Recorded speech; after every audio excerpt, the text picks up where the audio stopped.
Picture this.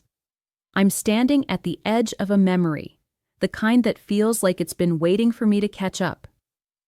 My name's Renee, and at 40, I've got a life that's full, but not quite overflowing.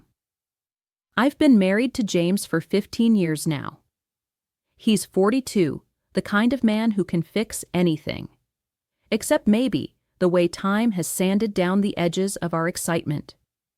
Don't get me wrong, I love him. He's steady, practical, with this quiet humor that sneaks up on you when you least expect it. A smirk here, a dry comment there. It's enough to make me smile even on the grayest days. But somewhere along the line, our marriage turned into a well-worn sweater. Comfortable, sure, but not exactly thrilling.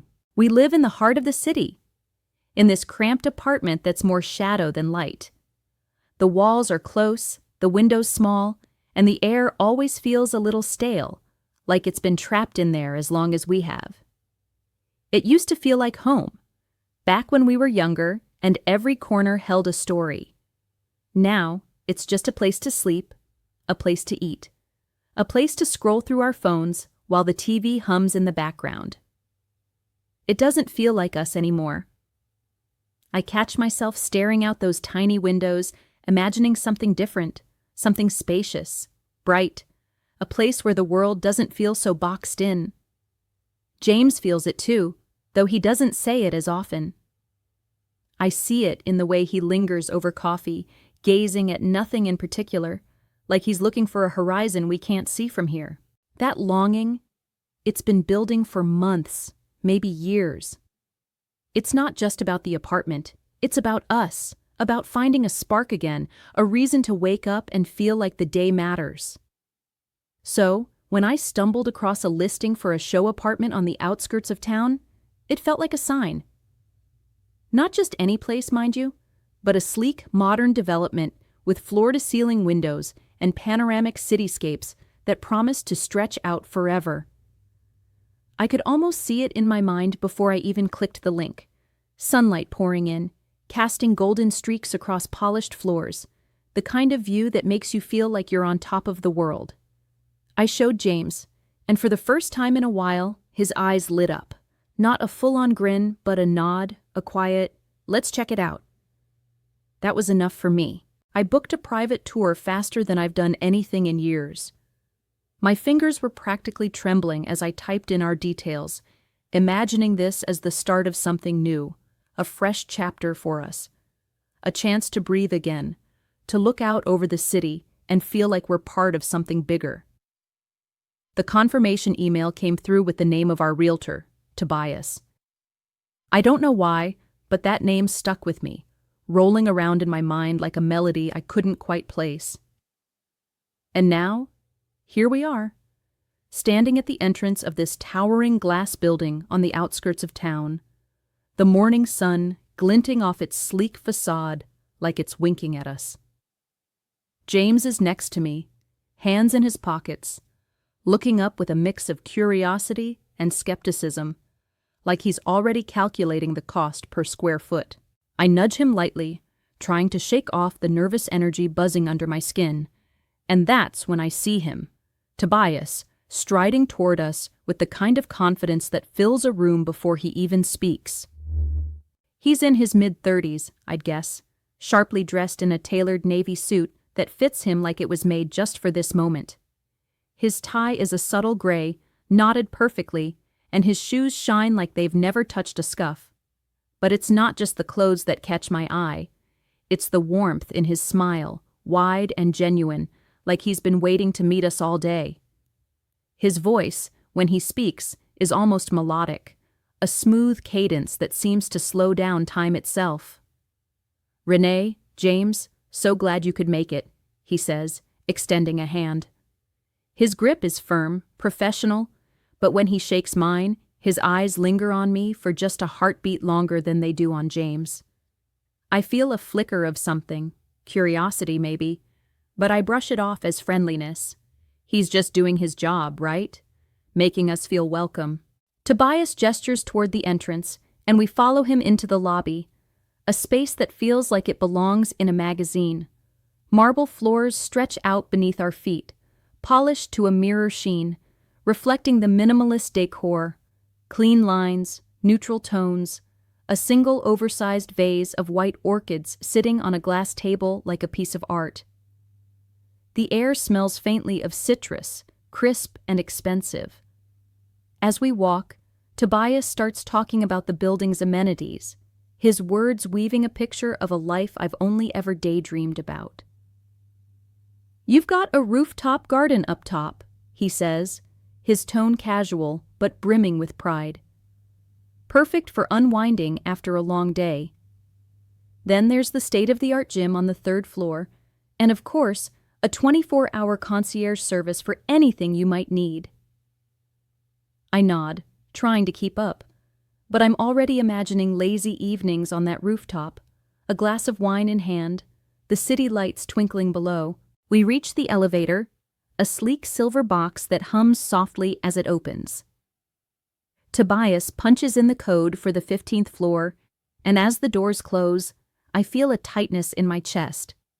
Not nerves exactly, but anticipation, like I'm on the verge of stepping into something life-changing. James shifts beside me, his shoulder brushing mine, and I glance at him, wondering if he feels it too. The elevator dings softly, and the doors slide open to reveal a hallway that's just as pristine as the lobby below. The carpet is a deep, muted gray, absorbing every sound, and the walls are lined with abstract art in sleek black frames. Tobias leads the way, his polished shoes clicking faintly against the floor, and I can't help but notice the way he carries himself. Every step deliberate, every gesture calculated. James trails a little behind, his eyes scanning the details, probably already mentally measuring door frames or checking for scuffs. I'm caught somewhere in the middle, my heart still racing from that elevator ride, from the weight of possibility pressing down on me.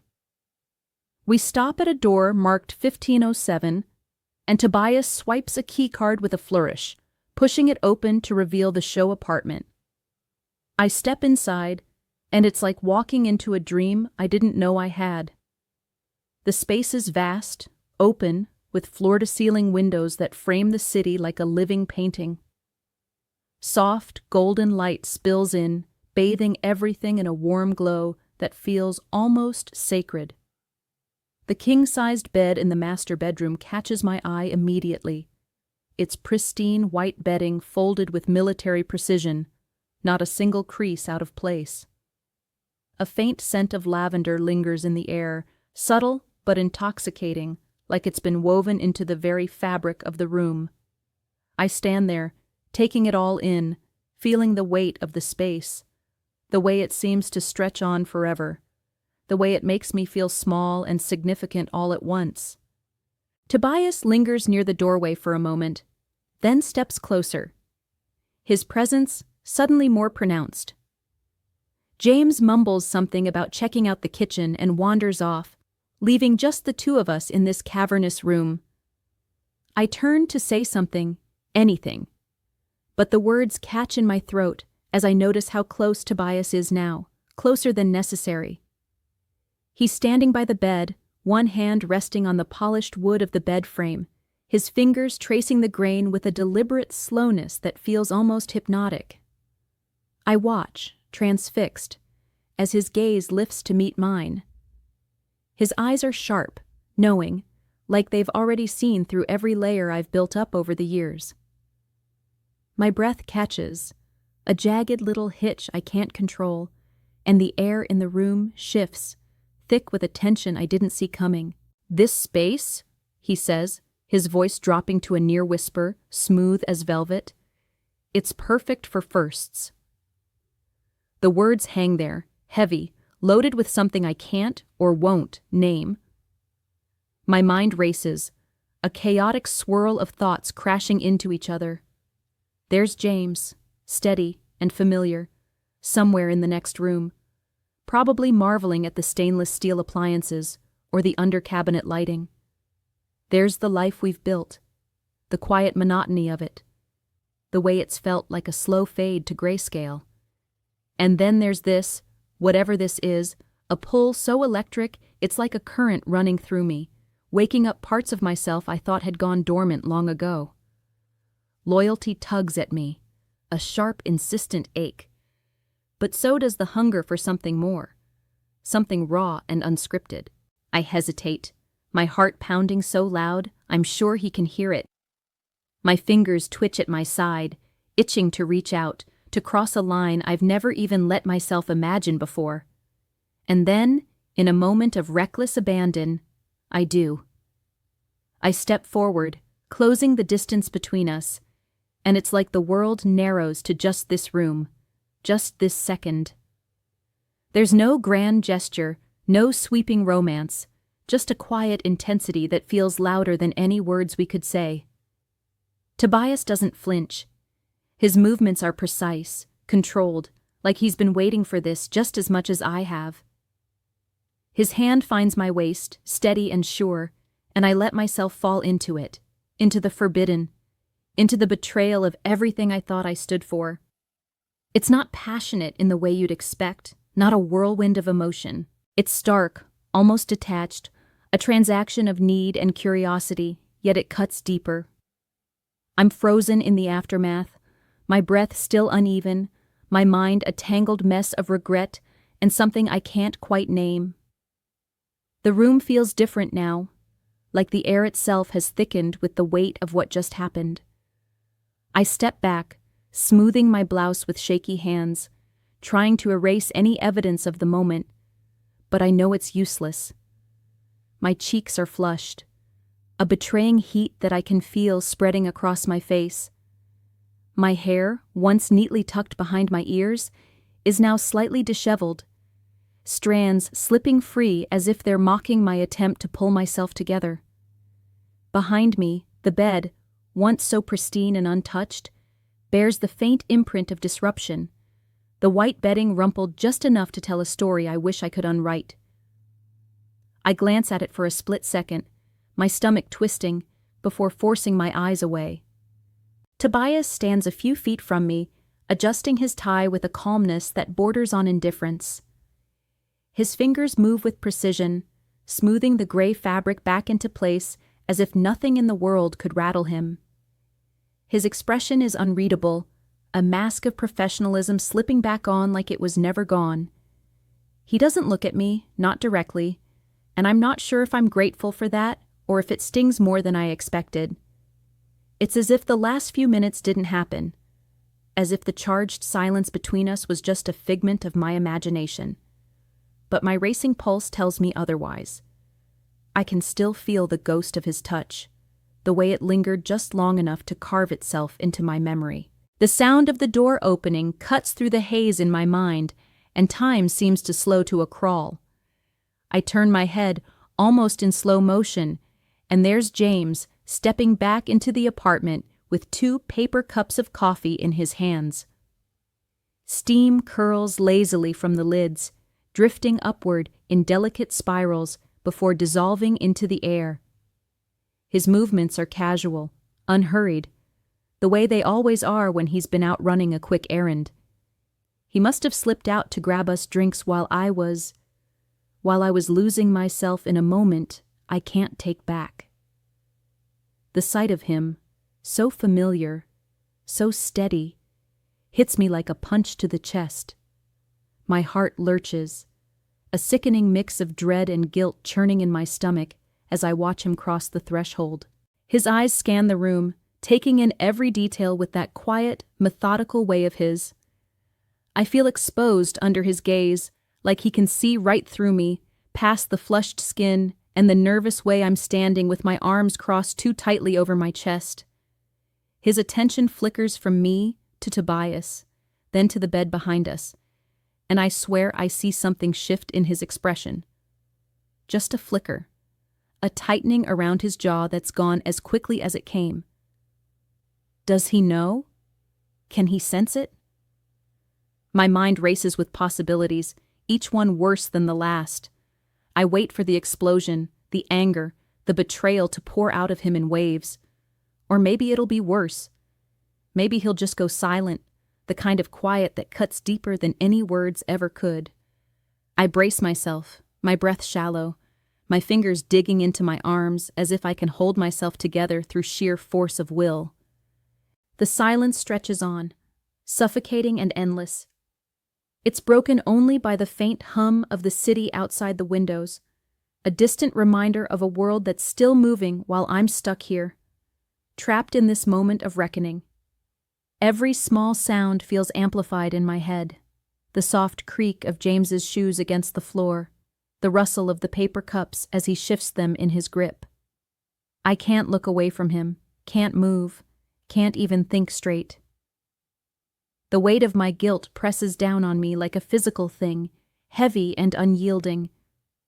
I've spent 15 years building a life with this man, layer by layer, memory by memory, and now I'm terrified I've shattered it all in a single, reckless instant. I think of all the mornings we've shared, the quiet laughter over burnt toast, the way he always. And then James speaks, his voice cutting through the suffocating silence like a blade. But it's not sharp or jagged with anger. It's calm, almost too calm, as if he's been rehearsing this moment in his mind for years. He looks right at me, holding my gaze with an intensity that makes my stomach twist even tighter, and he says, "See? Now you know this place is truly yours." The words land like a stone in still water, sending ripples of confusion through me. I blink, my mouth opening slightly, but no sound comes out. There's no venom in his tone, no accusation, no judgment, just this strange, resigned understanding that I can't wrap my head around. It's as if he's not surprised, as if he's been waiting for something like this to happen. And that thought chills me more than any outburst ever could. I stand there, frozen, trying to decipher the meaning behind his words. My mind is a storm of questions, each one crashing into the next. Does he mean the apartment? This sleek, modern space that we came to see as a fresh start? Or is it something deeper, something about me, about us, about the cracks in our marriage that I've been too afraid to face? I search his face for answers, and that's when I notice his eyes. They're not angry, not even hurt, at least not in the way I expected. They're knowing, almost piercing, like he's seen this moment coming long before I stumbled into it. There's a weight in his gaze, a quiet acknowledgement that makes me feel more exposed than I did even a minute ago. It's as if he's been carrying a truth I haven't been brave enough to look at, and now he's laying it bare without a single harsh word. I feel the heat in my cheeks deepen, the guilt clawing at my chest with renewed ferocity. I want to scream, to explain, to rewind time and undo everything, but I can't find my voice. My hands are still trembling, though I try to hide it by clasping them together, my knuckles whitening under the pressure. The room feels smaller now, despite its vastness. The floor-to-ceiling windows no longer a promise of freedom, but a mirror reflecting my own unraveling. I glance over at Tobias, hoping for some kind of cue, some way to navigate this mess. But he's already stepping back, his posture stiffening into that polished professionalism I saw when we first met. "I'll give you two a moment," he says, his voice smooth and detached, as if the last few minutes were nothing more than a fleeting interruption in his day. He nods politely, then turns and walks toward the hallway, his footsteps echoing faintly before they fade into silence. Now, it's just James and me, standing in this cavernous space that feels more like a stage than a home. The air between us is heavy, charged with everything I've done and everything I can't say. I open my mouth to apologize, the words tumbling out in a stammered mess. "James, I'm so sorry. I don't know what I was thinking. But before I can finish, he waves a hand, cutting me off with a gesture so casual it throws me off balance. He picks up one of the paper cups of coffee from where he set it down on a nearby table, pops the lid off, and takes a slow sip, as if we're just chatting about the weather or the layout of the kitchen. The normalcy of it is surreal, almost maddening. I stand there, my heart still racing, waiting for the other shoe to drop, waiting for the anger I'm sure is simmering beneath his calm exterior. But it doesn't come. Instead, there's just this quiet acceptance, this unshakable composure that feels more unsettling than any confrontation could ever be. I watch him, trying to read the lines of his face, the slight furrow in his brow as he stares into the cup like it holds some kind of answer. My mind keeps circling back to his words. This place is truly yours. What does that even mean? Is he giving me permission to claim something I've already tainted with my betrayal? Or is he saying something else entirely? Something I'm too tangled up in my own mess to understand. I don't know. And the not knowing gnaws at me as the rest of the tour passes in a blur. We move through the sleek, modern spaces of the apartment, Tobias rejoining us with that same polished demeanor, pointing out the high-end finishes in the bathroom and the smart home features in the living area. His voice is a steady hum in the background, but I barely hear it. My mind is stuck on a loop, replaying James's cryptic words over and over, each repetition adding another layer of unease. I nod at the right moments, murmur vague agreements about storage space and natural light, but inside, I'm a storm of questions and regrets. Every so often, I steal a glance at James, searching for a crack in his calm facade, but there's nothing. Just that same steady expression, like he's already made peace with something I'm still grappling to comprehend. By the time we're back in the elevator, descending to the lobby with its marble floors and citrus-scented air, I feel like I've aged a decade in just a few hours. The weight of what I've done sits heavy on my shoulders, a burden I can't shake off no matter how much I try to focus on the practicalities of square footage and monthly fees. As the doors slide open and we step out into the bright, sterile space, James turns to Tobias with a polite nod and says we'll be in touch. There's no hesitation in his voice, no trace of the turmoil I'm drowning in. And then, almost as an afterthought, he looks at me and adds, I think we should put an offer in, don't you? I'm caught off guard, my breath hitching for a moment as I stare at him, trying to gauge if this is some kind of test. But his face gives nothing away, just that quiet resolve I've come to know so well over the years. I manage a weak nod, my voice barely above a whisper as I agree. It's not about the betrayal, not about marking some twisted victory over what happened upstairs. No, it's something else. Something stranger. In a way I can't quite explain, it feels like this space already belongs to us. Like that moment in the bedroom, as wrong as it was, etched our names into its walls. It's ours now, for better or worse, a place forever tied to a choice I can't undo. The drive home is quiet, the city slipping past us in streaks of gray and neon through the car window. I keep waiting for James to say something, to bring up what he saw or what he suspects, but he doesn't. He just drives with one hand on the wheel, the other resting on the gear shift, his focus on the road ahead like nothing's changed. I don't know if I'm relieved or terrified by his silence. My thoughts drift to Tobias, to that fleeting, reckless escape in the show apartment. I turn the memory over in my mind, examining it from every angle, and I realize there was no emotional connection there, no deep longing or hidden love. It wasn't about him, not really. It was about me, about needing to feel something, anything, outside the numbing routine of my life. A momentary lapse, a crack in the facade I've built around myself. And the truth is, I don't regret it. Not because of the act itself, not because it meant anything profound, but because it woke something up inside me. A hunger, a restless ache for more than the life I've settled into. I liked it. Not the betrayal, not the hurt it could cause, but the way it forced me to see myself anew, to confront the parts of me I've buried under years of comfort and compromise. It's a dangerous realization, one that both thrills and frightens me, because now that I've felt it, I'm not sure I can go back to pretending it doesn't exist.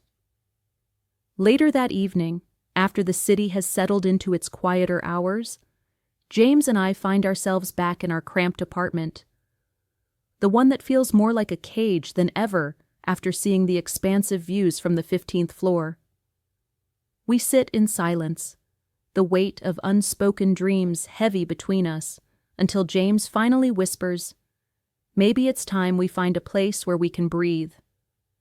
Don't forget to subscribe, like, and comment if you enjoyed this story. This will help us create more engaging stories for you.